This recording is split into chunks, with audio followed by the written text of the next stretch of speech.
Merhaba, Wow İstanbul Dünya Kadınlar Festivali'nde bir arada olduğumuz için çok mutluyum. Böyle kıymetli bir organizasyonda yer aldığım için kendimi çok değerli ve şanslı hissediyorum. 44 yaşındayım, adım Ceyda. Kulak hizamdan biraz daha aşağıda ama omuzlarıma gelmeyecek kadar uzunlukta saçlarım var. Sarı ve aralarında açık kumral, gölgeler olan bir saç rengim var. Ela gözlüyüm. Üzerimde bugün sizin için giydiğim yeşil kapşonlu bir tişörtüm var. Yakası iplerle birbirine yakınlaştırılmış. Sizin için biraz süslenmeyi tercih ettiğimden ötürü çok sevdiğim altın renginde yuvarlak küpelerim var.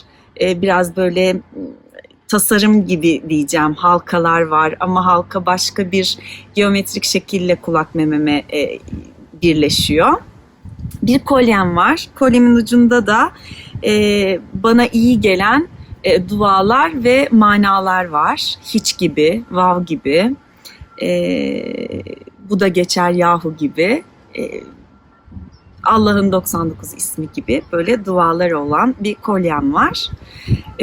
Sağ yanağımda bir gamzem var. Genelde bu konuşmayı da gülerek yapacağım için o gamze oldukça çıkacaktır. Sizler için rimel sürdüm. Biraz allık. Hafif koyu kahverengi. Doğalın biraz üstünde bir kahverengide de bir ruj sürdüm. Çok heyecanlıyım. Şu anda evimin bahçesinden alıyorum bu kaydı. Yeşillikler arasındayım yani. Mandalina ağaçlarının altındayım. Hava çok güzel. 18 derece gibi. Pandemi döneminde bir süreliğine burada yaşama kararı almıştık ailecek, eşimin işi sebebiyle. O yüzden de güzel bir havada sizlerle beraberim. Gelelim sizlerle paylaşacağım konuşmaya. Aslında bu konuşmanın tam olarak bir planlanmış başlığı yok. Sabah uyanırken dedim ki Dünya Kadınlar Festivali ve ben bir konuşma yapmak istedim. Birlikte ne yapabiliriz dediğinde muhteşem ekip Sabancı Vakfı çalışanları ne istedim? Şöyle bir şey istedim. Aslında bu konuşmayı şöyle düşünebilirsiniz. Ben bugün güne başladım ve kendimi konuşurken iyi hissettiğim bir kadın arkadaşımı ya da herhangi bir arkadaşımı aramak istedim ve onunla sohbet etmek istedim ve görüntülü aradım. Ve şimdi görüntülü aramamın karşısında sen varsın. Neler konuşmak istiyorum? Aslında kadın olarak sahip olduğum bütün sosyal statüleri çok seviyorum. İş insanı olmak, aktris olmak, anne olmak, sevdiğim adamın hayat arkadaşı olmak, eşi olmak. Birçok konuda işte mutfakta mesela özellikle böyle yapılan yemeklere karar vermek ya da yemek yapıyor olma fikri beni mutlu hissettiriyor. Böyle komik detaylar kadın olmanın keyfini çıkartmama sebep oluyor gerçekten. Ama tabii ki anne olmak dediğim gibi, aktris olmak, bunlar çok kıymetli şeyler. Anne olduğum her gün kadın doğduğuma hep teşekkür ettiğim gün oluyor galiba. O günden sonra her gün kadın olduğum için teşekkür ettim. Ama kadın olmak dışında galiba mesele biraz insan olmak. İnsan olduğum için değer biliyor olmak ya da değer görüyor olmak, insan olduğum için seviliyor olmak, insan olduğum için fayda sağlayabiliyor olmak benim için çok kıymetli. O yüzden galiba hayat tercihleriniz ne olursa olsun, yönelimleriniz ne olursa olsun, inançlarınız ne olursa olsun, doğuştan belirlenen cinsiyetiniz ne olursa olsun aslında, İnsan olarak hayatın içinde ne kadar kıymetli bir yer edindiğiniz, doğru nefes alıp verdiğiniz, güzel şeyler konuşup güzel şeyler biriktirdiğiniz ve gerçekten çevrenize, önce kendinize, sonra çevrenize gerçek faydalar sağlayabildiğiniz bir hayat, kıymetli bir hayatmış gibi geliyor bana. Evet, aslında eleştireceğimiz, konuşacağımız bin bir tane konu var ki zaten bu şahane festivalde bunların hepsinin dile geldiğini düşünüyorum. Bu konu başlıklarında uzmanlar zaten gereken her şeyi bizlere anlatacak ve bizler dinleyeceğiz diye düşünüyorum. Bu anlamda da ben galiba sadece bir anne olarak konuşmak isteyeceğim. Ve hep şöyle bir yerden ifade edeceğim galiba kendimi bu anlamda da. Evlat yetiştirirken kendi hür iradeleriyle gerçek mutluluklarını bulabilen evlatlar yetiştirmenin, vicdanlı evlat yetiştirmenin, fikirlerini korkusuzca dile getirebilen evlat yetiştirmenin, tabii bu önce kendi yuvasında fikirlerini özgürce dile getirebilen çocuklarla mümkün. Kitap okuyan, gerçekten empatinin ne olduğunu bilen ve empati duygusuna sahip olan evlatlar yetiştirmenin, koşulsuz sevgi ve koşulsuz kabulle büyüyen evlatlar yetiştirmenin ve her şeyden önce büyürken şefkat görmüş ve şefkat göstermenin de nefes alıp vermek kadar doğal bir şey olduğunu öğrenen çocuklar yetiştirmenin önemli bir şey olduğunu düşünüyorum anne olarak.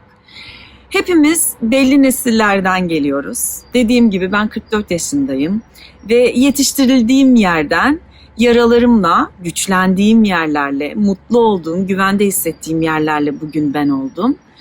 Ama çok sevdiğim bir cümle vardır. Evet, kırık yerlerimiz var ama oralardan giren ışık çok kıymetli. Kırılan yerlerimizden güçlenip ayağa kalkmak çok kıymetli. Hayatın bize sunduğu hiç hayalini kurmadığımız, planımızda, programımızda olmayan, tırnak içinde kötü yaşanmışlıklar ya da işte kötü sürprizler aslında yaş aldıkça görüyorum ki kötü değildi. Onlar bana bir şey öğretmek için oldu ve bana bir şeyler öğretti. Yani diyeceğim şu ki bu da benim başıma mı gelecekti? Ben bunu yaşamak için ne yaptım, neyi yaptım da bunu hak ettim gibi bir yerden değil de yaşadığımız her şeyi kadın olduğum için bu başıma geldi, kadınım diye bu bana yapılıyor demek yerine hayır ben buradan nasıl güçlenebilirim? Ben kadınlığımı buradan nasıl güçlendirebilirim? Evet bir şey oluyor ama ben bunu nasıl durdurabilirim gibi bir yerden yaklaşmanın da çok kıymetli bir şey olduğunu düşünüyorum. Ben daha doğrusu belki de hayata hep böyle tutundum diyelim.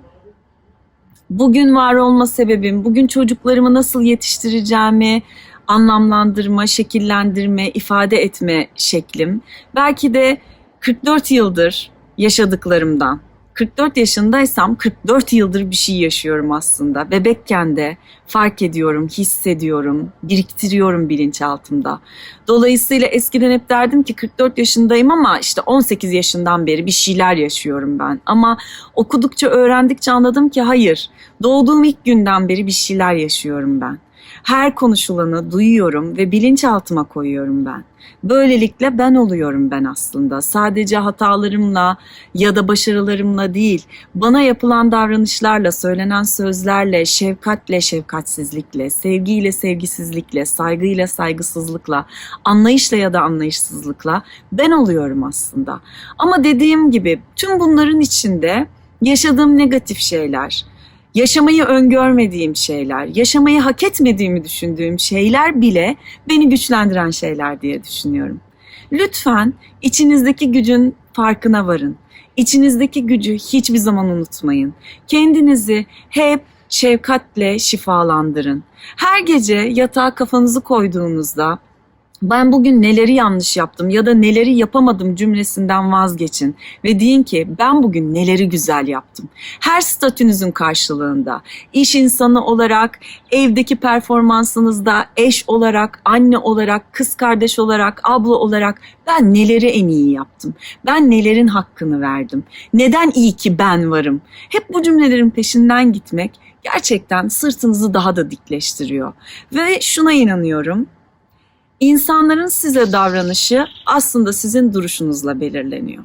Siz duruşunuzu kendinize güvenen, kendinize şefkat gösteren, yaptığınız her şeyle kendinizi kabul eden bir yerden alırsanız, bu duruş böyle belirlenirse herkes size davranırken bir kez düşünüyor. Bunun önemli olduğuna çok inanıyorum. Lütfen kendinize şefkat göstermeyi, kendinizi sevmeyi ihmal etmeyin. Önce siz varsınız. Yaptığınız her şeyle biriciksiniz ve mükemmelsiniz. Olduğunuz halinizle olması gerekenin en iyisisiniz.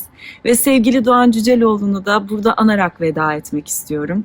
İnsan olarak doğduysak olabileceğimizin en iyisi olmalıyız. Bence bu hayatta yapmamız gereken en önemli şey bu.